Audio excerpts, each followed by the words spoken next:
We're going to finish talking about chapter 6 today. We should get done with the rest of chapter 6. And then a week from today, when we start resuming, we'll be on chapter 7. So I want to review a little bit of the stuff that we talked about last time regarding kinesthetic codes. Where do I have those written? Yeah, kinesthetic code. That's how it's spelled right there, kinesthetic code. And we talked about this idea that when you see a pair of scissors, there's kind of two different parts of your brain, presumably, that are being activated by the side of the scissors. Your ventral pathway, or your what pathway, which is important for recognizing things like the name of scissors and being able to describe what is the function of scissors, to cut paper and to cut other things.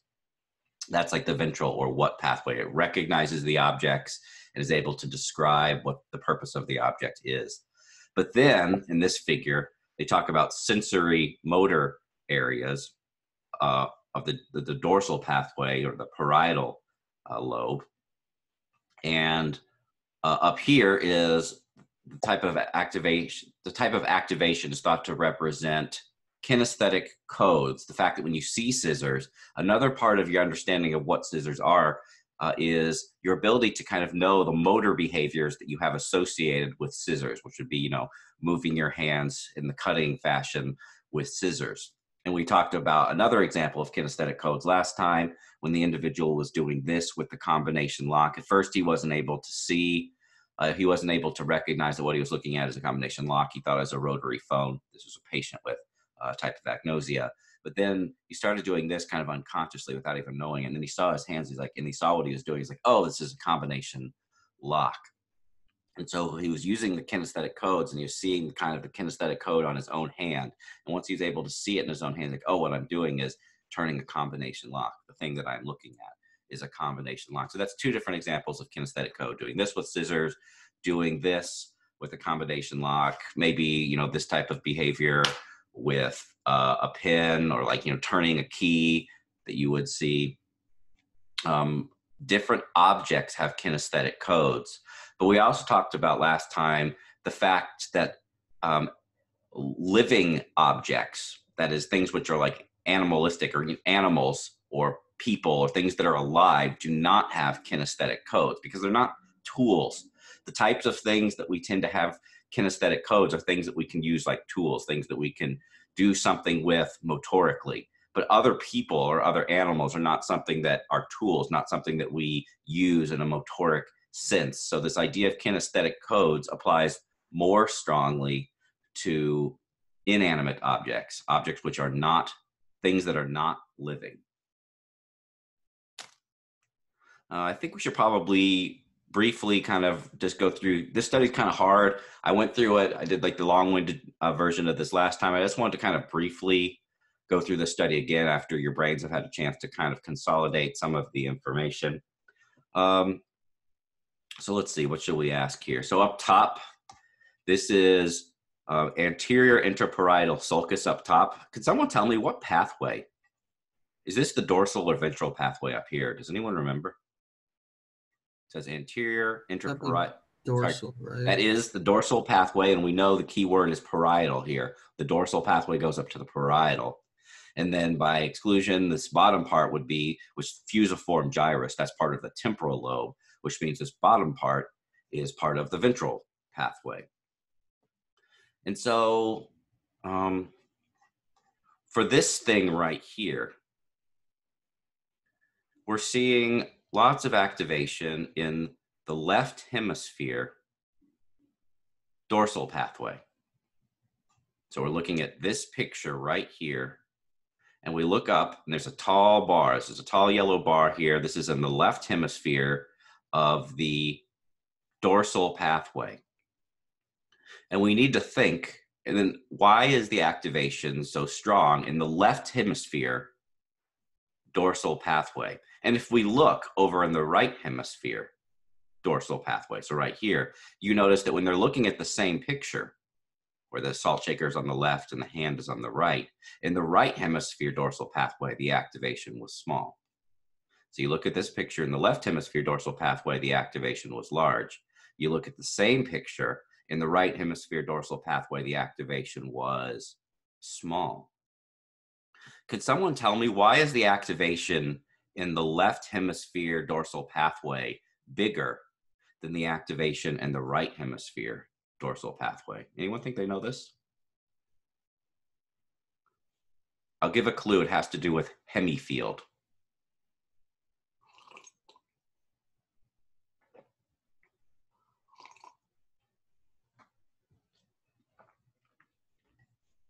Do we give up? Well, I'll give you a clue. Which hemifield is the object which is performing the action located? I'm not giving this one away. I'll sit here all class if I have to. Which hemifield is the object which is performing the action located in this picture right here? I guess maybe I'll even ask it more simple. Which object is performing the action here? You mean the like salt shaker? The salt shaker is the thing on which the action is being performed. So would it be the right hand? It is the hand, which is the thing which is performing the action. It is the thing which is motoric. And remember, one of the things that the dorsal pathway does, it's involved with these kinesthetic codes. The prefix kina refers to motoric, something moving. The dorsal pathway is definitely involved in those motor behaviors that are associated with objects that are performed on objects. And so in this picture right here, the thing which is doing the motoric behavior, the thing which is acting on the object, is the hand. That is the thing which is doing the motoric behavior. And if you look at this picture, it is the right hand, which is located in the right visual field of this picture. And if you remember last time I mentioned, the participants are encouraged to look at the center of the picture. So this hand falls in their right visual field, whereas the salt shaker is in their left visual field. And so in this picture, the hand is in the right visual field, and it causes lots of activation in the left dorsal pathway, which makes sense. The hand is the thing doing the action. It's the thing which is participating in the kinesthetic code, the movement of the body, the right hand, and it projects to the left hemisphere because of this idea that stuff on the right side of the world, the right visual field, projects to the left hemisphere. And so there's a lot of activation in the left dorsal pathway because the thing in the right visual field in this picture is the thing which is performing the action. It's the thing which is doing the kinesthetic code. On the other hand, in the right hemisphere, there's small activation because the thing which is performing the action, the hand in this picture, is in the right visual field. So most of the information regarding this hand goes to the left hemisphere, which explains why this bar in the right hemisphere dorsal pathway is small. There's not a lot of activation in the right hemisphere's dorsal pathway because the hand, which is performing the action, is in the right visual field. If you see the mirror image drawing right here, you see that there now is a lot of activation here in the dorsal pathway. Could someone explain to me, why is there more activation in the right hemisphere dorsal pathway for this picture right here compared to this picture right here? Why is there more activation? Why is this green bar taller than the left? That is the yellow. Why is the activation stronger in the right hemisphere dorsal pathway for this picture compared to this picture? Is it because the left hand is holding the salt shaker and that's doing the kinesthetic code, and is it part of the left visual field? So both of that is going to go with the right hemisphere? Excellent. Yes. So that the thing doing the kinesthetic code, the thing performing the action, is in the left visual field. That information is going primarily to the right hemisphere. It's going to go primarily to the dorsal pathway because it's the motor behavior of the kinesthetic code.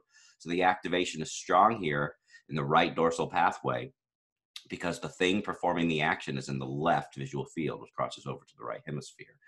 Over right here, the thing which is performing the action is in the right visual field. And so the activation in the right hemisphere tends to be small. So I think that's a good review. I could definitely tell at the end there, you guys are starting to get this. I almost always ask a question about the study on the test, which is not test one, it will be test two, obviously, at the end of the semester. So this is something you'll definitely be coming back to study because it'll be on the study guide and there'll be a question on test two regarding this study. Okay, so moving on, that was all review. And I was reviewing that because it's a hard study. There's a lot going on there. So moving on to some new topics today, we're still talking about object perception. This chapter, there's a lot of, the first half of this chapter is about the dorsal and ventral pathways, which are two main pathways of the brain thought to be important for object recognition. Here we're kind of moving away from the dorsal and ventral pathways, at least for a little bit, and just talking about these other aspects of object perception. So these two terms here, object constancy, this is the idea that you could recognize that something is the same something, even if it's shown in a position that you've never seen it before, or it's shown in a context in which you've never seen it before. So I'll give some, actually I think I have some examples right here. Yeah, so this, you can tell that this is all the same, looks like a sport utility vehicle or maybe a Jeep. You can tell it's the same Jeep, even though it's presented in different orientations, different angles. Similarly, this dog is presented in different orientations. Here, there's a shadow over the tail end of the dog. Here, the dog's tail end is being occluded by a couch. But in both situations, we can tell it is the same dog. That's the concept of object constancy. Something is the same, even if you see it at a different angle, a different context, a different position. And this was related to a term, view independence, which I will talk about a little bit more in a second. And then another related term is cue invariance. And this is the idea that an object is perceived the same, even if some of its surface features are different. For instance, you can tell that this is an elephant, even though you've probably not seen very many pink elephants before. Elephants, are in real life are like gray. And so most of the elephants you've seen probably are gray, but you can still tell that this is an elephant, even though its surface feature is pink. So here is another, this is a plaid. It looks like an apple to me. It's clearly some type of a fruit though. Maybe it's a pear. I think it's probably an apple though. But you can tell, even though you've never seen a plaid apple before, you can still tell that it is some type of a fruit, at least probably an apple. Here as a human being or a person, and even though you've probably not seen very many people that look like this, that not very many people are that color, and it doesn't have any facial features. It's kind of, it looks like it's a statue made out of wood, basically, is what this looks like. Even though you've never seen a person that looks like that before, you can still tell that that's basically like a doll of a human being. So those are examples of cue invariance. The surface features or the cues that are present to these objects are different than what you're used to, but you can still quite readily identify what these objects are.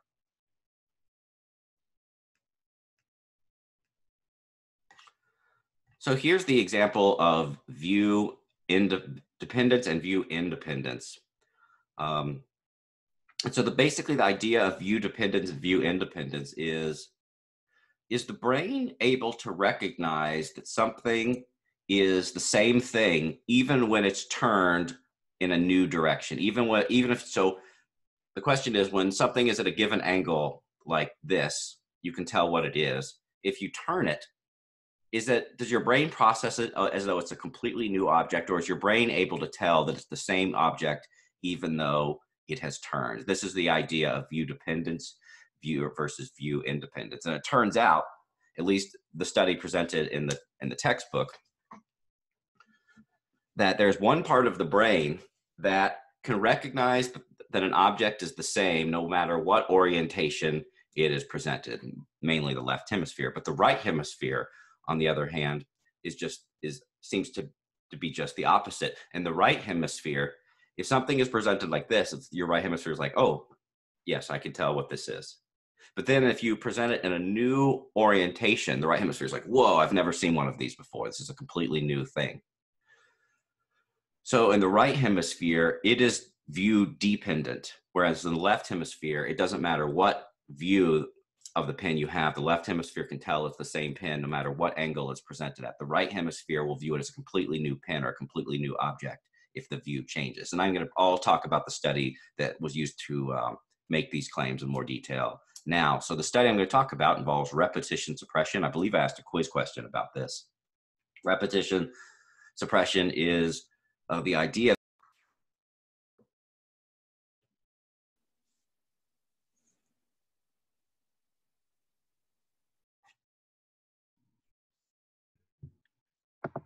That was weird.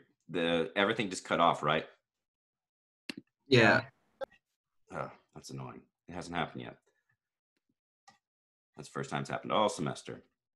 I guess it was inevitable to eventually happen. I think we're still recording, so I'm just going to keep on going.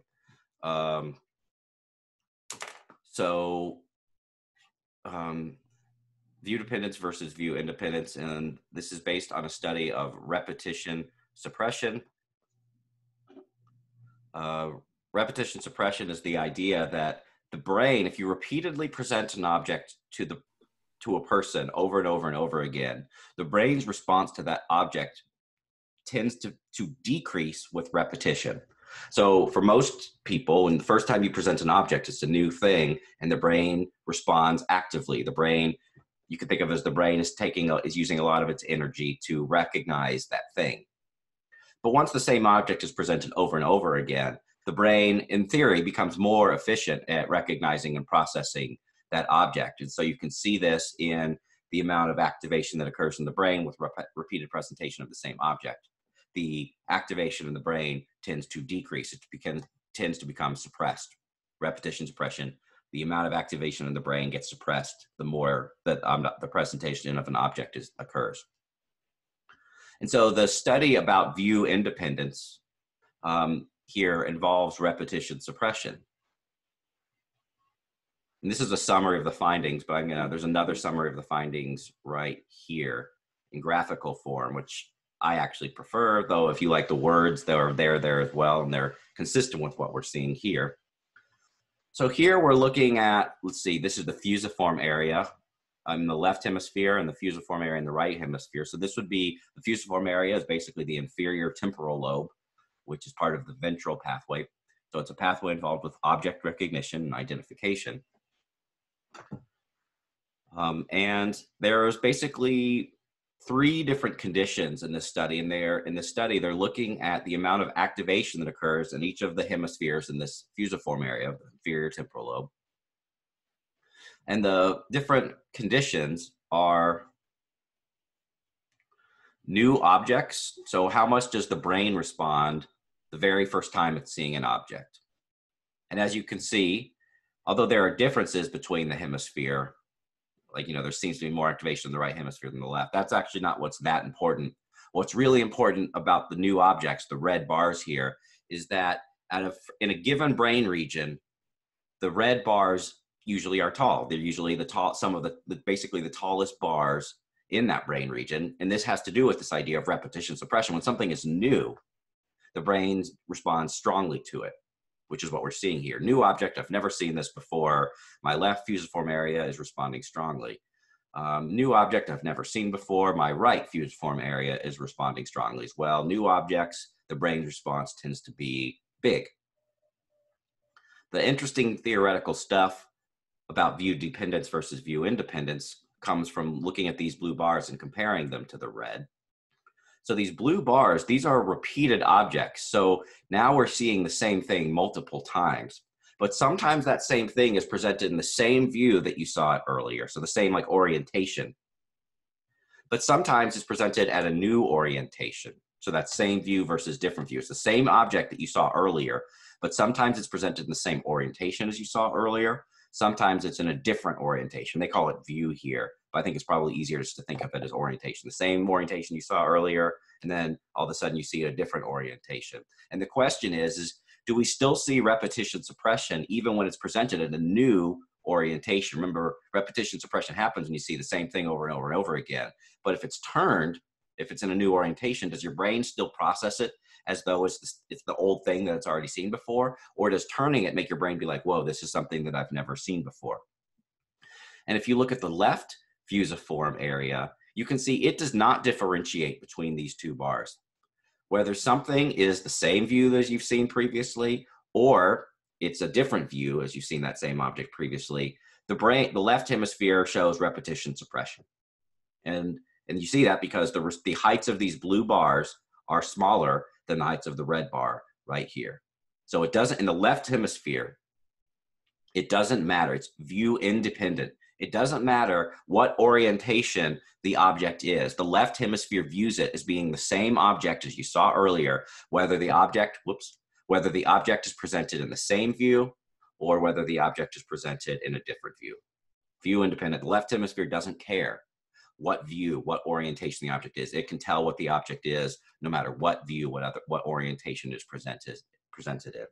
The right hemisphere, on the other hand, things are different. If you look at these blue bars over here in the right hemisphere, once again, tall red bar for new object, lots of brain response to a new object you've never seen before. If you see that same object and it's in the same view that you saw earlier, so you saw it earlier and it was like this, and then you see it again and it's like this again, the brain's like, I've seen this before. This is not new. This is not interesting. I'm not going to respond strongly to this. But then there is the same object is presented in a different view. So instead of being presented like this, it's like being presented like this.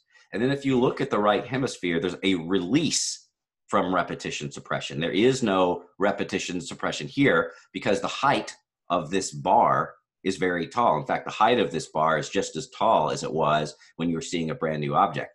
Once again, this is an object that you have seen before, but it's now presented in a different orientation, an orientation that you have not seen before. And then the right hemisphere, the amount of response to an object which you've seen before, but it was in a new orientation, is just as strong as the amount of activation as you see the very first time you encounter that object. So in the right hemisphere, it is as though when I turn an object to a new orientation, the right hemisphere is like, whoa, I've never seen one of these before. You have.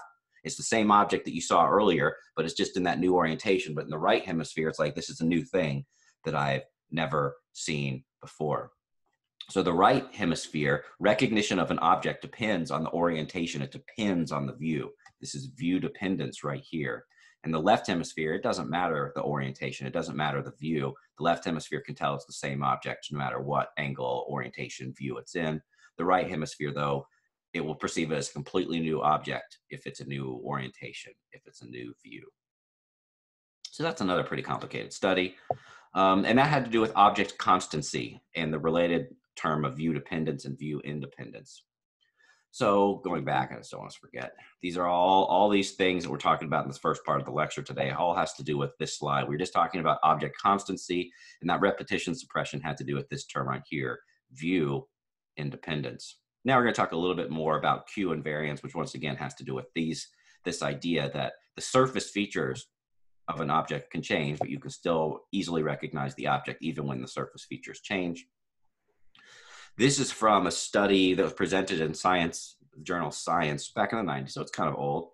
But the idea is they were measuring brain response in a brain region, and they did it, and they were showing they were showing the same object, but with 3 different surface cues. So this is a square right here, and they said the square here was formed, if you look closely, by differences in luminance between the figure and the background. That's lum or luminance right here. The square is defined by differences in luminance between the figure, which is this thing, and the background, which is all this stuff over there. And then there's another, the square still formed here, but this one's hard to visualize because this is a still screen. But presumably it was the motion of the dots. So there's all these dots, and the dots over here were moving up, and the dots surrounding it were moving down, and that would appear to you as a square. And then and they call that kin, referring to something, motion. Once again, kin refers to motion, K-I-N. Then finally, texture. Text was because the object square was defined by, inside the square, the dots were big, thick, and then the dots outside of the square were small. But the thing which is important is that in all 3, there are different surface cues: luminance, kinesthetics, and texture. In all cases, they're different surface cues, but in all cases, it's still a square. And what they're showing in this study, which I don't think I have the actual brain findings, is that the brain responds similarly. There's a part of the brain, I believe is in the temporal lobe. Do I have that? Yeah, I have the abstract right here. Yeah, it was in animals and in the inferior temporal lobe. So this is part of the ventral pathway. They were showing basically that the responses to these objects in this specific part of the brain are the same no matter what the surface cues are. There are parts of the brain where the responses change with the surface cues. But there are also parts of the brain, particularly in the ventral pathway, which is important for object recognition, which the responses to these objects are very similar no matter what the surface features are, no matter what the cues that compose those objects are. So presumably the ventral pathway, at least in this part of the ventral pathway, the inferior temporal cortex, appears to recognize objects as being the same, even when the surface features of those objects are different. And that's what they call a cue invariant shape encoding part of the brain in the temporal lobe, the inferior temporal lobe. Okay, so moving on now to disorders of object recognition. Before we talk about disorders of object recognition, which the main term for this is agnosia, I really like this contrasting. I'm hearing distortion. Is anyone else hearing that distortion, or am I just hallucinating? I heard it. Okay, yeah. I heard it too. Let's make sure everyone's muted real quick. Everyone's muted. I don't know what's going on. Okay, hopefully it doesn't happen again. Okay, so agnosia is a problem with object recognition, contrasting that with memory loss. And so this is an important distinction. I like how the book talks about this. Agnosia is a problem with object recognition, which is usually tied to a single sensory modality. Usually the one that's studied in humans, at least, is visual object recognition impairments. Presumably you could have auditory object recognition impairments as well. But the one which talked about most of the book, and the one that's been studied most in general, will be visual object recognition impairments, which is visual agnosia. So when we have agnosia, it's a problem with object recognition, but it's always tied to a specific sensory modality. And I like how the book contrasts that with memory loss, which is modality general. When you have memory loss, your inability to remember something is general. It doesn't matter what sensory modality something is presented to you, you're not going to be able to recognize what it is if you have memory problems. But if you have agnosia, if something is presented to you in your impaired modality, you won't be able to recognize it. But if it's presented to you in a different modality, in theory, you should be able to recognize it. And so that's what's going on here. This individual has what appears to be visual agnosia. She looks at this object. I think it's a fork, and she's not able to recognize it. That's why she's got the question mark here. But then she touches it, which involves her sense of touch, and she is able to recognize it. And she says fork. Here she starts thinking fork, or she says the word fork. So she's not able to retrieve the correct answer with her eyes by themselves. But when she involves a second sensory modality, touch, she is able to recognize it. What this suggests is that her impairment is specific to the visual modality, which would be considered visual agnosia. She cannot recognize objects with her eyes, but she can recognize objects if she is able to use her other senses as well. Contrasting that with this individual right here, which appears to have a memory problem, he's looking at the fork with his eyes, and he can't recognize that it's a fork.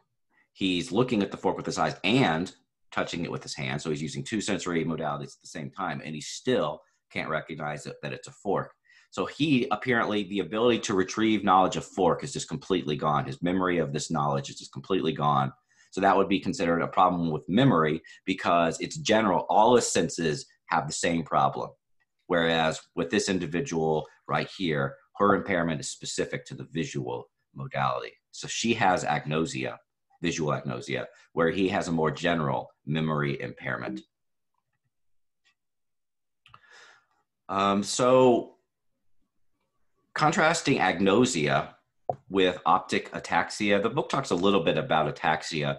And we'll talk more about the brain mechanisms that support movement even more. And I don't remember the chapter number, but we'll talk more about movement, which is what ataxia, optic ataxia is basically an impairment in being able to reach for objects, to move correctly in the direction of objects. So visual agnosia is the inability to identify an object with your eyes, whereas optic, which means visual, ataxia is the inability to see something and then reach for it. If you have optic ataxia, you'll see something and you'll reach for it, and then you'll miss, or you'll be inaccurate in your reaching behavior with optic ataxia. So optic ataxia is usually, or should probably theoretically be associated more with impairments to the dorsal pathway, because the dorsal pathway is involved with two things which are important for reaching behavior. One, the dorsal pathway is important for representing where objects are located in space. And the dorsal pathway is also important for those motor behaviors. We call them kinesthetic codes, which involve what your hands are doing to interact with the object. So where and the motor behaviors are both represented in the dorsal pathway. And optic ataxia is a problem with reaching for things that occur in space. And that could occur because you have your representation of where is not good, or because your ability to activate the proper kinesthetic codes, the motion behaviors that you should act on that object, are also impaired.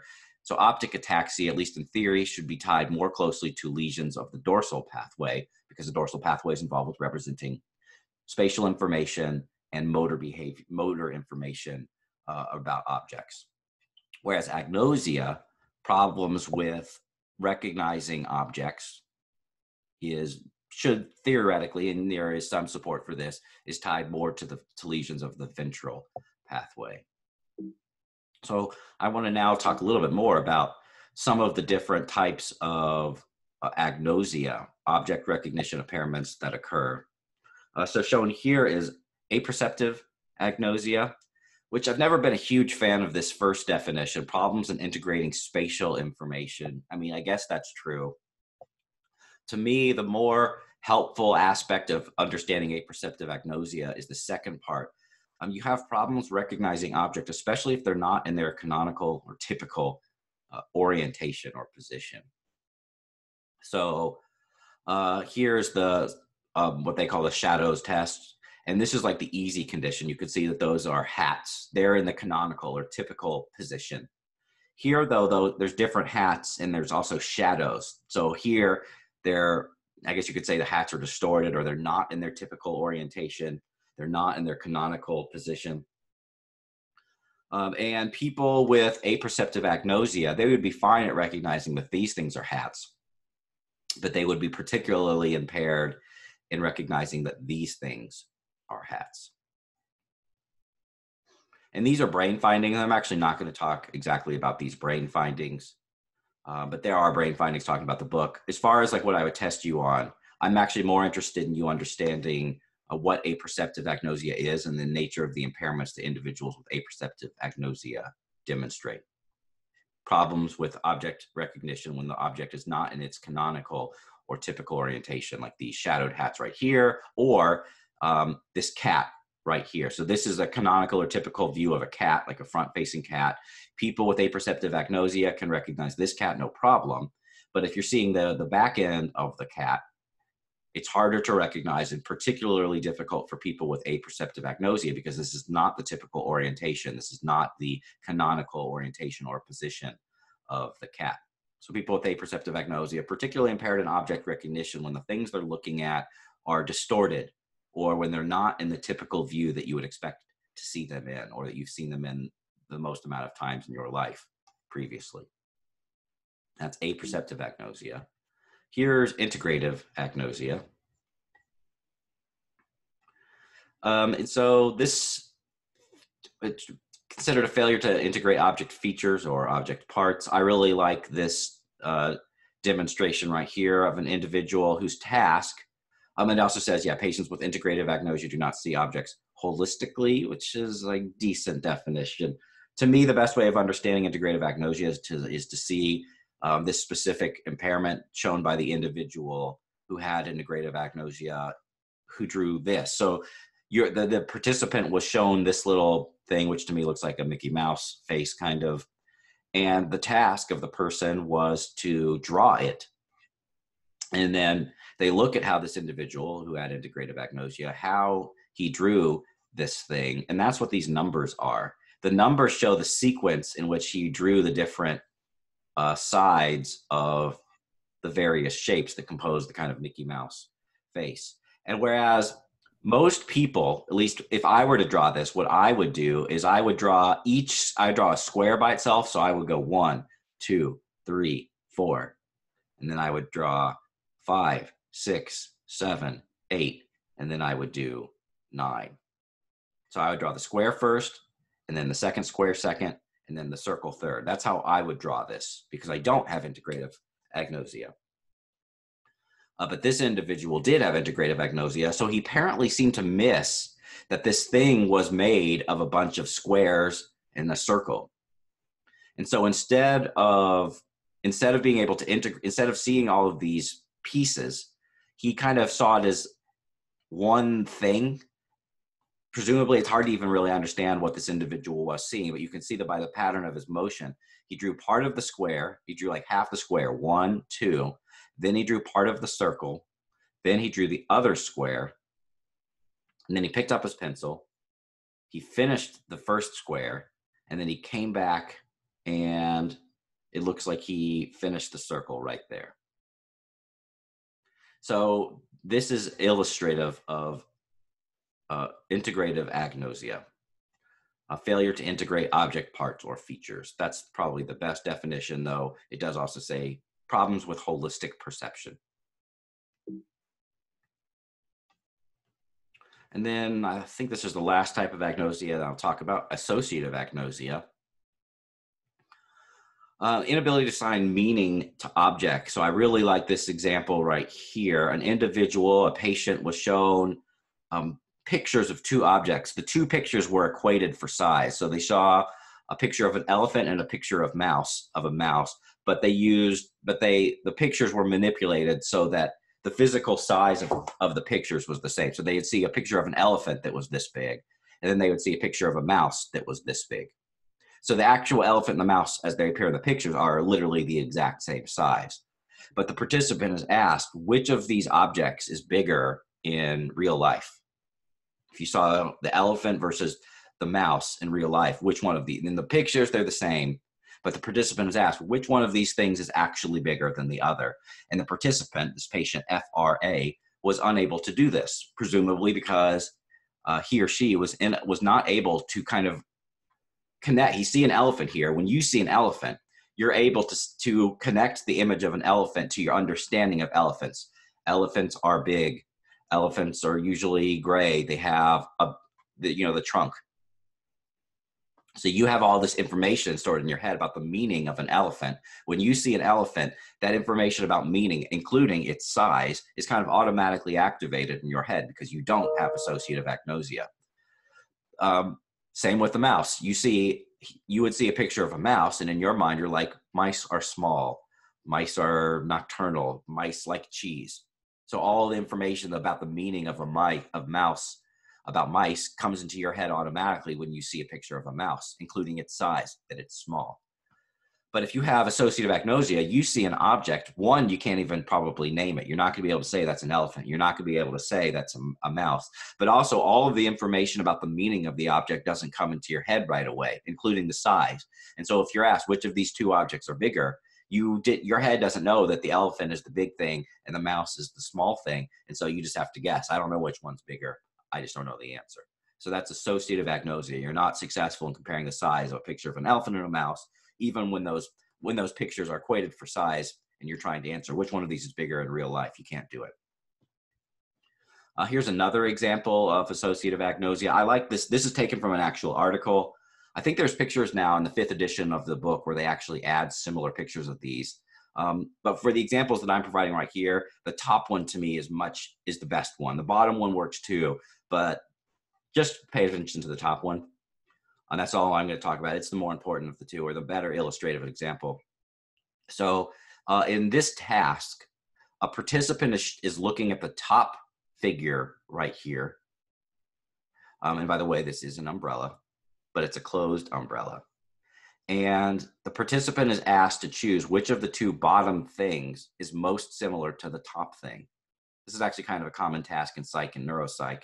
You see one thing that's like the standard object, and you have two objects below it, and your task is to pick which of the two objects below it is most similar to the one on top. And a lot of individuals that don't have associative agnosia, so me, I do not have associative agnosia. If I were performing this task, I'd probably say, oh yeah, this thing right here is an umbrella. This thing right here is also an umbrella. However, you could also presumably pick this thing, and you need to think, why would this ever be a correct answer? This is a cane, not an umbrella. And the reason why this would sometimes be the correct answer is because the cane has the same shape as this umbrella right here. A closed umbrella has the same shape, kind of the same surface features as a cane. Closed umbrella looks the same physically as a cane. When people have associative agnosia, they would see this object right here, and they would not realize that this is an umbrella, and umbrellas are something which are capable of being opened and then appearing like this. So individuals with associative agnosia basically never pick this. They're less likely to pick this because they don't see this and connect this to the meaning umbrella. An umbrella is something which can be opened, and so they'll rarely pick this. People, intact individuals, will pick this frequently, whereas people with associative agnosia, they are much more likely to pick this one right here. Once again, the reason is they are not able to connect this object to a meaning, and so they don't realize that this is an umbrella which can be opened.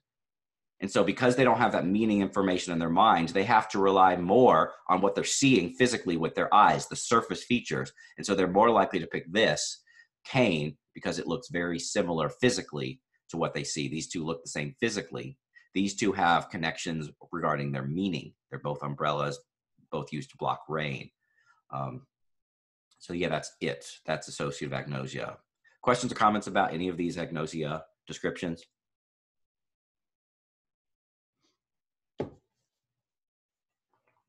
All right. Let's see. Checking the time here. All right. Go a little bit longer than usual today. So we're still talking about object recognition. This last part of object recognition that we're talking about today involves faces mostly, but we'll talk a little bit about words. And so, yeah, here we go. So we've already talked about this a little bit. That faces and words each show patterns of hemispheric asymmetry. And there's a faces show strong activation in the fusiform face area, which is the right fusiform area. And if you, we've mentioned the fusiform area several times now. The fusiform area is the inferior temporal lobe, which is part of the ventral pathway. In the right fusiform area, there's stronger activation in the right fusiform area than in the left fusiform area. So that's why it's oftentimes called the fusiform face area, because it's a region in the right hemisphere which is strongly activated in response to faces. Both hemispheres are activated by faces quite clearly, but the right fusiform area is more strongly activated by faces than the left fusiform area. That is, the right inferior temporal lobe is more strongly activated by faces than the left inferior temporal lobe. Contrasting that with words, words show stronger activation in the left fusiform area. Once again, words do show some activation in the right fusiform area, but the response of words is bigger in the left inferior temporal lobe, that is the left fusiform area, which is known as the visual word form area. So there's kind of these mirror images. The right side of the brain has this, and the right inferior temporal lobe has this area that responds to faces. The left inferior temporal lobe has this area which responds strongly to words, written words that you're reading. And here's some of the evidence from faces. I've actually already shown you some.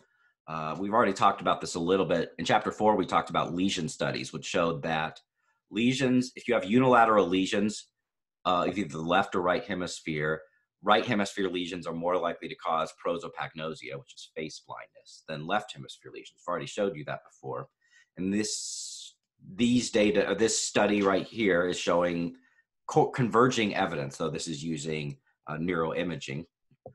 And this is a mirror. This is a brain, and it's the regions of the brain that respond more to faces than to a scrambled face. So here are the intact faces compared to a scrambled face. That's one condition of the study. And then there's also another one. This is one experiment.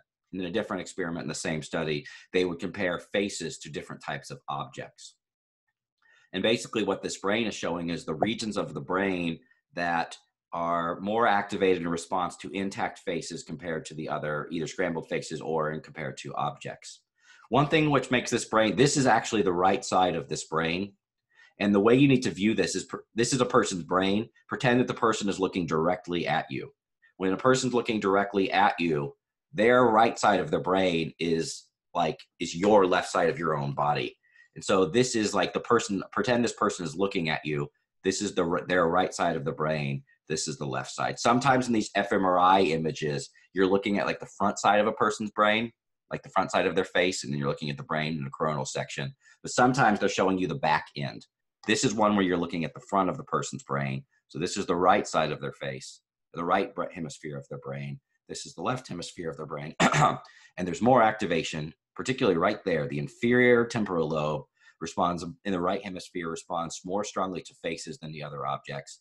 The left hemisphere, inferior temporal lobe does as well, but the activation is significantly more in the right hemisphere than in the left. So this is converging evidence. The right hemisphere is more important than the left for face perception, particularly the inferior temporal lobe, also known as the fusiform face area. And then here's another study which is showing kind of the analogous thing, but for words. Actually, this study has a tiny bit more information than the one previously on faces. And I will try and explain the additional information here. So this is a study. One of the differences in this study on faces, the faces were presented centrally. That means the faces were presented on the center of the computer screen. Here, words were presented to people, but the words were not presented centrally. They were not presented in the center of the computer screen. They were either presented in the left hemifield, the left visual field, so on one side of the world, or they were presented on the right visual field, the right hemifield, a different side of the world. And they were looking at how does the brain's, what is the response of the brain to these words, depending on whether it was presented in the left visual field or the right visual field. So they're actually interested in this study in two different regions of the brain. V4, if you recall, it's a visual area that we talked about previously in chapter 5. We talked about it in chapter 5 because V4 is considered to be more of a sensory part of the brain. It's one of the parts of the brain which are interested in encoding the visual information out in the world. It's an early brain region as far as processing is concerned. Compared to the fusiform gyrus, which is relatively later in the pathway, it's thought to be more involved with perception, more involved with recognition or interpreting the visual information. And what you find is that the brain responds differently to words between V4 and the fusiform gyrus. So V4, so this is a picture of a brain now where we're looking at the back of a person's brain. So in the previous picture right here, this is like looking forward at the person's face. You know, their brain was like behind their face. Here, this is like you're looking at the back of their head. So here, this is right, and this is the right hemisphere. This is the right hemisphere, and this is the right hemisphere. This is the left hemisphere. This is the left hemisphere. This is the left hemisphere. This is the left hemisphere. And so looking at V4, when the word is presented in the left visual field, in V4, there's a lot of activation in the contralateral side of the brain. And same thing over here in V4, when the word is presented in the right hemifield, there's a lot of activation in V4 in the left hemisphere of the brain. And this is kind of going at a bigger picture concept that we've talked about over and over and over again, that information presented in the right visual field goes primarily to the left hemisphere. Information in the left visual field goes primarily to the right hemisphere. That's particularly true of these early sensory areas, V1, V2, V4. There's a lot of information being processed by the contralateral hemisphere. What's interesting is that for some of these higher level regions, particularly in this slide, the fusiform gyrus, which is involved with more of the perceptual side of things, we don't see the same contralateral organization. When the word is presented in the left visual field, there's still a lot of activation in the left hemisphere visual word form area, that is the left fusiform gyrus.